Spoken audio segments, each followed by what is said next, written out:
கர்த்தருடைய பரிசுத்த நாமம் மகிமைப்படுவதாக. ஆண்டவரும் இரட்சகரும் மீட்பரும் ஆகிய இயேசு கிறிஸ்துவின் விலையேறப்பெற்ற நாமத்தில் உங்களை நான் வாழ்த்துகிறேன். தேவ மனிதனாகிய டிஎல் மூடி சொல்லுகிறார், ஒருவன் வேத வசனத்தை வாசிக்கிறவரானால் அவனுடைய வாழ்க்கையை பல நூறு பேர் வாசிக்கிறார்கள் என்று. ஒரு அழகிய கிராமத்தில் ஒரு ஏழை பெண்மணி, அவள் தினந்தோறும் வேத வசனத்தை வாசித்து ஜெபம் பண்ணி அநேகருக்கு நற்கிரியைகளை செய்து வந்தாள். அவள் எல்லாரிடத்திலும் காட்டுகிற கருணை, இரக்கம், அன்பு எல்லா ஜனங்களையும் வெகுவாக கவர்ந்தது. ஒரு குறிப்பிட்ட நாளிலே ஒரு மனிதன் அந்த பெண்மணியிடத்தில் வந்து கேட்டாராம், அம்மா, உன்னுடைய வாழ்க்கை எல்லாருக்கும் ஆசீர்வாதமாக இருக்கிறதே, இதற்கு காரணம் என்ன என்று கேட்டபோது அவர்கள் சொன்னாராம், ஐயா, தினந்தோறும் என்னுடைய வீட்டிலே நான் வேத புத்தகத்தை வாசித்து நான் ஜெபித்து அதன்படி வாழ வேண்டும் என்று நான் பிரயாசப்படுகிறேன் என்று சொன்னார்களாம். அருமையானவர்களே, டிஎல் மூடியுடைய வார்த்தை இந்த இடத்திலே தெள்ள தெளிவாக வெளிப்படுகிறது. ஒருவர் வேதத்தை வாசித்தால் அவருடைய வாழ்க்கை மற்றவர்களுக்கு வேதத்தை போதிக்க வேண்டும். இந்த நாளிலும் கூட இந்த வேத வசனங்களை வாசிக்கிறதோடு நாம் நிறுத்தி விடாமல் இந்த வேத வசனங்களை எல்லாரும் கற்றுக்கொள்ளத்தக்க விதத்திலே நம்முடைய வாழ்க்கையை நாம் மாற்றி அமைப்போம். தேவன் நம்மை ஆசீர்வதிப்பாராக. இந்த நாள் வேத வாசிப்பிற்காக நாம் தெரிந்து கொண்ட வேத பகுதி லூக்கா எழுதின சுவிசேஷம் அதிகாரம் 3 முதல் அதிகாரம் 5 வரை. அதிகாரம் 3. திபேரியு ராயன் ராஜ்யபாரம் பண்ணின 15ஆம் வருஷத்திலே பொந்தி பிலாத்து யூதேயாவுக்கு தேசாதிபதியாயும் ஏரோது கார்பாங்கு தேசமாகிய கலிலியாவுக்கு அதிபதியாயும் அவன் சகோதரனாகிய பிலிப்பு கார்பாங்கு தேசமாகிய இத்திரேயாவுக்கும் திரகொனுத்தி நாட்டிற்கும் அதிபதியாயும் லிசானியா கார்பாங்கு தேசமாகிய அபிலேனேக்கு அதிபதியாயும் அன்னாவும் காய்ப்பாவும் பிரதான ஆசாரியராயும் இருந்த காலத்தில் வனாந்திரத்திலே சகரியாவின் குமாரனாகிய யோவானுக்கு தேவனுடைய வார்த்தை உண்டாயிற்று.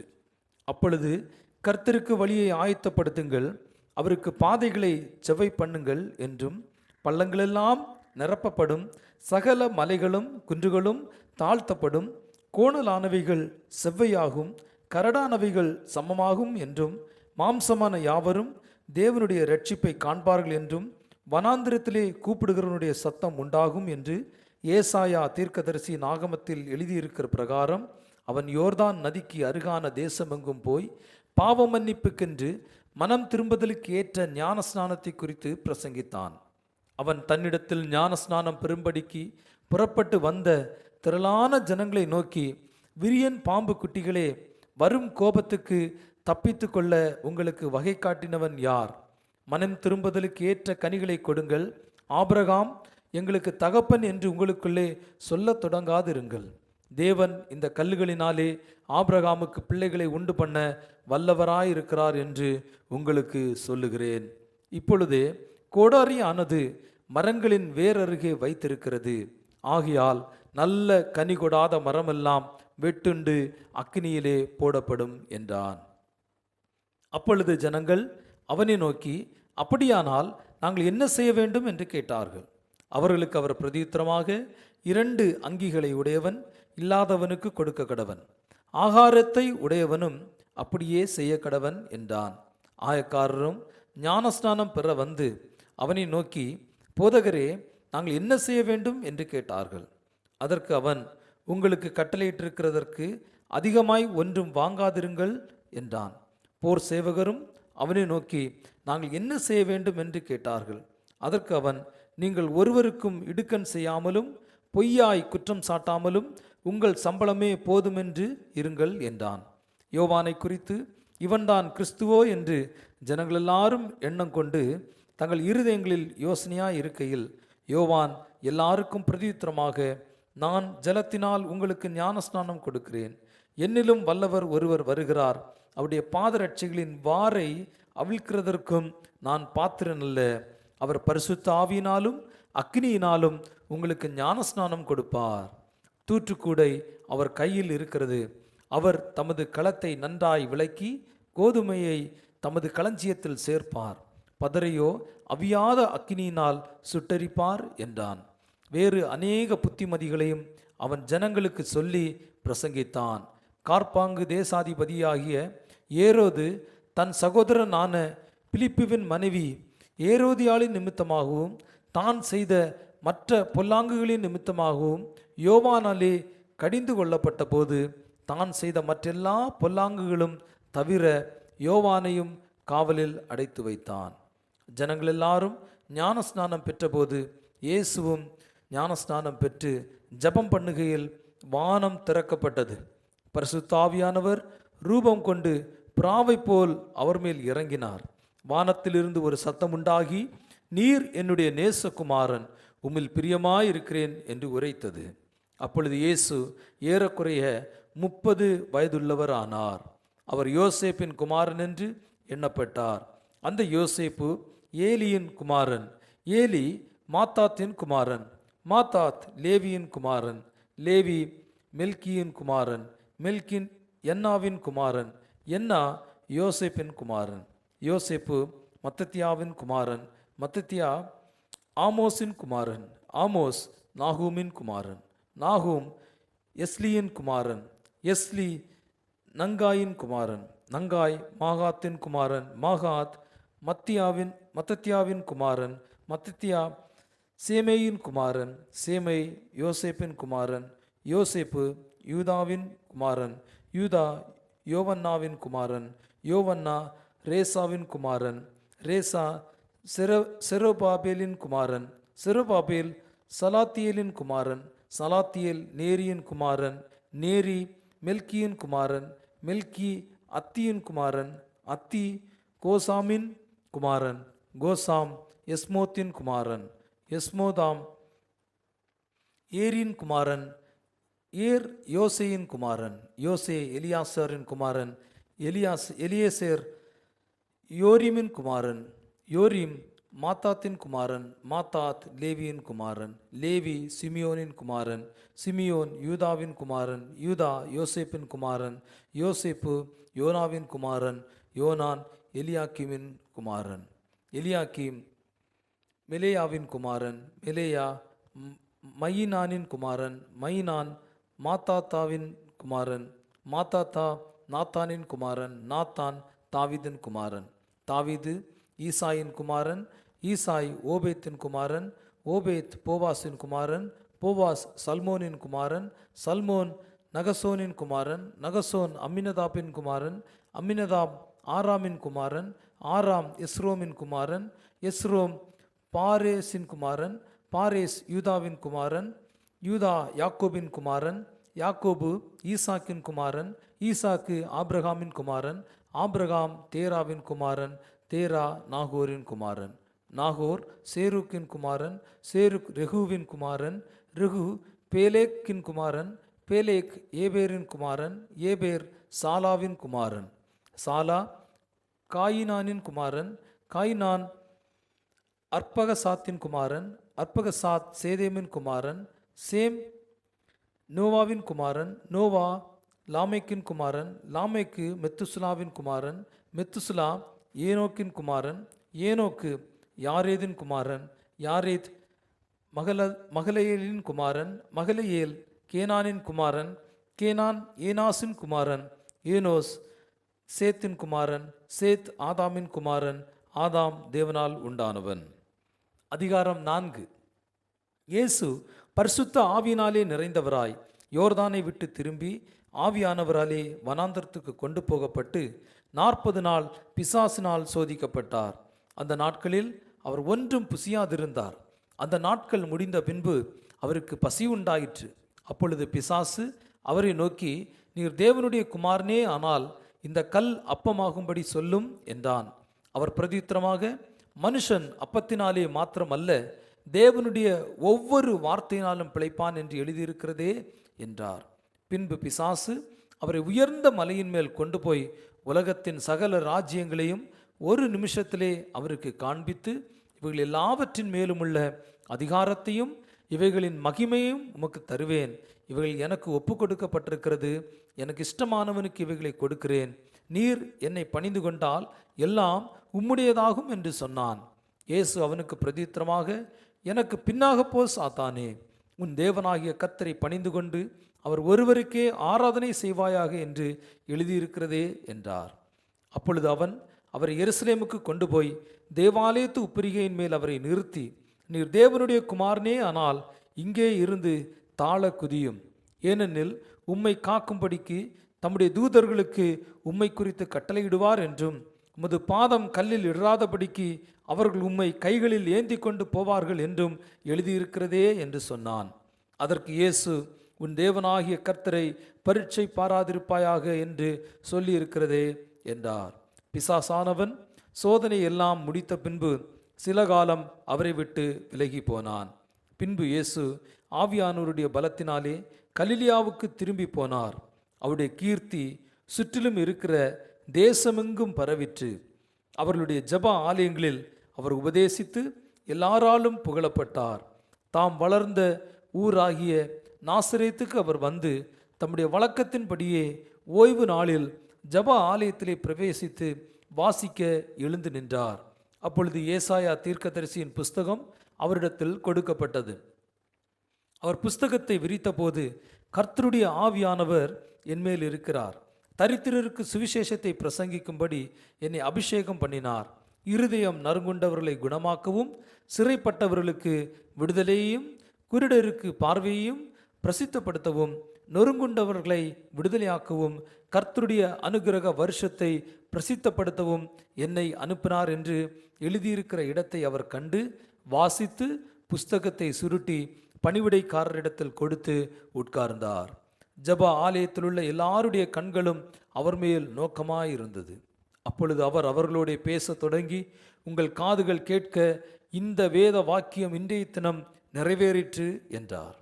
எல்லாரும் அவருக்கு நற்சாட்சி கொடுத்து அவருடைய வாயிலிருந்து புறப்பட்ட கிருபையுள்ள வார்த்தைகளை குறித்து ஆச்சரியப்பட்டு, இவன் யோசேப்பின் குமாரன் அல்லவா என்றார்கள். அவர் அவர்களை நோக்கி, வைத்தியனே, உன்னைத்தானே குணமாக்கிக்கொள் என்கிற பழமொழியை சொல்லி, நாங்கள் கேள்விப்பட்டபடியே கப்பர் நகூமுரில் உன்னால் செய்யப்பட்ட கிரியைகள் எவைகளோ அவைகளை உன் ஊராகிய இவ்விடத்திலும் செய் என்று நீங்கள் என்னுடன் சொல்லுவீர்கள் என்பது நிச்சயம். ஆனாலும் தீர்க்கதரிசி ஒருவனும் தன் ஊரிலே அங்கீகரிக்கப்பட மாட்டான் என்று மெய்யாகவே உங்களுக்கு சொல்லுகிறேன். அன்றியும் எலியாவின் நாட்களிலே 3 வருஷமும் 6 மாதமும் வானம் அடைபட்டு தேசமெங்கும் மிகுந்த பஞ்சம் உண்டாயிருந்த போது இஸ்ரவேலருக்குள் அநேகம் விதவைகள் இருந்தார்கள். ஆயினும் எலியா சீதோன் நாட்டிலுள்ள சரப்தா ஊரிலிருந்து ஒரு விதவினிடத்திற்கு அனுப்பப்பட்டானே அல்லாமல் மற்றொருவரிடத்திற்கும் அனுப்பப்படவில்லை. அல்லாமலும் எலிசா தீர்க்கதரிசியின் காலத்திலே இஸ்ரவேலருக்குள்ளே அநேகம் குஷ்டரோகிகள் இருந்தார்கள். ஆயினும் சீரியா தேசத்தானாகிய நாகமானே அல்லாமல் அவர்களில் வேறு ஒருவனும் சுத்தமாக்கப்படவில்லை என்று சத்தியத்தின்படியே உங்களுக்கு சொல்லுகிறேன் என்றார். ஜெப ஆலயத்திலிருந்து எல்லாரும் இவைகளை கேட்ட பொழுது கோபம் மூண்டு எழுந்திருந்து அவரை ஊருக்கு புறம்பே தள்ளி தங்கள் ஊர் கட்டப்பட்டிருந்த செங்குத்தான மலையின் சிகரத்திலிருந்து அவரை தலைகீழாய் தள்ளிவிடும்படிக்கு அவ்விடத்திற்கு கொண்டு போனார்கள். அவரோ அவர்கள் நடுவினின்று கடந்து போய்விட்டார். பின்பு அவர் கலிலியாவில் உள்ள கப்பர்நகூம் பட்டணத்துக்கு வந்து ஓய்வு நாட்களில் ஜனங்களுக்கு போதகம் பண்ணினார். அவருடைய வசனம் அதிகாரமுள்ளதாய் இருந்தபடியால் அவருடைய போதனையை குறித்து அவர்கள் ஆச்சரியப்பட்டார்கள். ஜெப ஆலயத்திலே அசுத்த ஆவி பிடித்திருந்த ஒரு மனுஷன் இருந்தான். அவன், ஐயோ, நசரேயனாகிய இயேசுவே, எங்களுக்கும் உமக்கும் என்ன? எங்களை கெடுக்கவா வந்தீர்? உம்மை இன்னார் என்று அறிவேன், நீர் தேவனுடைய பரிசுத்தர் என்று உரத்த சத்தமிட்டான். அதற்கு இயேசு, நீ பேசாமல் இவனை விட்டு புறப்பட்டு போ என்று அதை அதட்டினார். அப்பொழுது பிசாசு அவனை ஜனங்களின் நடுவே விழத்தள்ளி அவனுக்கு ஒரு சேதமும் செய்யாமல் அவனை விட்டு போய்விட்டது. எல்லாரும் ஆச்சரியப்பட்டு, இது என்ன வார்த்தையோ, அதிகாரத்தோடும் வல்லமையோடும் அசுத்த ஆவிகளுக்கும் கட்டளையிடுகிறார், அவைகள் புறப்பட்டு போகிறதே என்று ஒருவரோடு ஒருவர் பேசிக்கொண்டார்கள். அவருடைய கீர்த்தி சுற்றிலும் இருந்த நாடுகளில் உள்ள இடங்களிலெல்லாம் பிரசித்தமாயிற்று. பின்பு அவர் ஜெப ஆலயத்தை விட்டு புறப்பட்டு சீமோன் வீட்டில் பிரவேசித்தார். சீமோனுடைய மாமி கடும் ஜுரமாய் கிடந்தாள். அவளுக்காக அவரை வேண்டிக் கொண்டார்கள். அவர் அவளிடத்தில் குனிந்து நின்று ஜுரம் நீங்கும்படி கட்டளையிட்டார். அது அவளை விட்டு நீங்கிற்று. உடனே அவள் எழுந்திருந்து அவர்களுக்கு பணிவிடை செய்தாள். சூரியன் அஸ்தமித்த போது ஜனங்கள் எல்லாரும் தங்களுக்குள்ளே பல பல வியாதிகளால் வருத்தப்பட்டவர்களை அவரிடத்தில் கொண்டு வந்தார்கள். அவர்கள் ஒவ்வொருவர் மேலும் அவர் தம்முடைய கைகளை வைத்து அவர்களை சுஸ்தமாக்கினார். பிசாசுகளும் நீர் தேவனுடைய குமாரனாகிய கிறிஸ்து என்று சத்தமிட்டு அநேகரை விட்டு புறப்பட்டது. அவரை கிறிஸ்து என்று பிசாசுகள் அறிந்திருந்தபடியால் அவர் அவைகளை பேச விட்டாமல் அதட்டினார். உதயமான போது அவர் புறப்பட்டு வனாந்திரமான ஓரிடத்திற்கு போனார். திரளான ஜனங்கள் அவரை தேடி அவரிடத்தில் வந்து தங்களை விட்டு போகாதபடிக்கு அவரை நிறுத்தி கொண்டார்கள். அவரோ அவர்களை நோக்கி, நான் மற்ற ஊர்களிலும் தேவனுடைய ராஜ்யத்தை குறித்து பிரசங்கிக்க வேண்டும், இதற்காகவே அனுப்பப்பட்டவன் என்றார். அந்தபடியே கலிலேயா நாட்டிலுள்ள ஜப ஆலயங்களில் பிரசங்கம் பண்ணி கொண்டு வந்தார். இத்துடன் அதிகாரம் 4 நிறைவு பெற்றது. அதிகாரம் 5.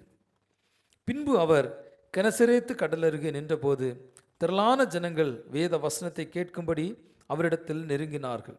அப்பொழுது கடற்கரையிலே நின்ற 2 படகுகளை கண்டார். மீன் பிடிக்கிறவர்கள் அவைகளை விட்டு இறங்கி வலைகளை அலசி கொண்டு இருந்தார். அப்பொழுது அந்த படகுகளில் ஒன்றில் ஏறினார். அது சீமோனுடையதாய் இருந்தது. அதை கரையிலிருந்து சற்றே தள்ளும்படி அவனை கேட்டுக்கொண்டு அந்த படவில் உட்கார்ந்து ஜனங்களுக்கு போதகம் பண்ணினார். அவர் போதகம் பண்ணி முடித்த பின்பு சீமோனை நோக்கி, ஆழத்திலே தள்ளி கொண்டு போய் மீன் பிடிக்கும்படி உங்கள் வலைகளை போடுங்கள் என்றார்.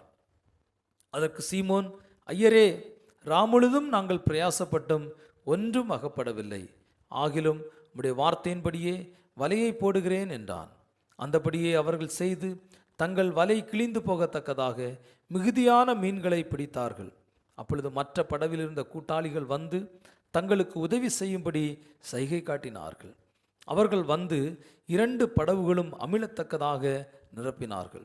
சீமோன் பேதுரு அதை கண்டு இயேசுவின் பாதத்தில் விழுந்து, ஆண்டவரே, நான் பாவியான மனுஷன், நீர் என்னை விட்டு போக வேண்டும் என்றான். அவர்கள் திரளான மீன்களை பிடித்தது நிமித்தம் அவனுக்கும் அவனோடு கூட இருந்த யாவருக்கும் பிரமிப்புண்டானபடினாலே அப்படி சொன்னான்.